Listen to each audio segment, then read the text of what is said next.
আসসালামু আলাইকুম, hello everyone. আজ আমাদের একটি ইনভাইটেশন ছিল, তো সাহিলকে হচ্ছে ওর নানুর কাছে রেখে যাব।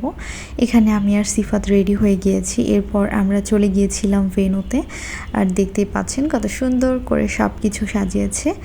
তো আমরা হচ্ছে একটু আগেই চলে এসেছিলাম। এখন বাজে হচ্ছে রাত 8:30, মানে 9টার কাছাকাছি, কিন্তু এখনও প্রোগ্রাম শুরু হয়নি। আর এটা যেহেতু ঢাকায়াদের বিয়ে ছিল, ওরা দেরি করেই প্রোগ্রামটা শুরু করে। তো এখানে আমরা সবাই মিলে গল্প করছিলাম, এর মধ্যে একজন দুজন করতে করতে অনেকে এসে পড়েছে। তো আমাদের টেবিলে খাবার দিয়ে দিচ্ছিল, তো সবাই মিলে আমরা টেবিলে বসে গিয়েছি এবং অনেক গল্প করছিলাম, খাবার খাচ্ছিলাম। খাবার শেষ করে এখানে আমাদের জন্য কফির ব্যবস্থা ছিল, তো সবাই মিলে কফি খাচ্ছিলাম। আর এটা হচ্ছে আমার আজকের ফাইনাল লুক, যেটা আমি বাসার কম লাইট ছিল এই জন্য হচ্ছে দেখাতে পারিনি তাড়াহুড়া করে। এরপর আমি সবার সাথে দেখা করে আমি বাসা চলে যাচ্ছিলাম, কারণ আমার বেবিকে আমার আম্মুর কাছে রেখে এসেছি। আমার একটুও ভালো লাগছিল না ওকে ছাড়া।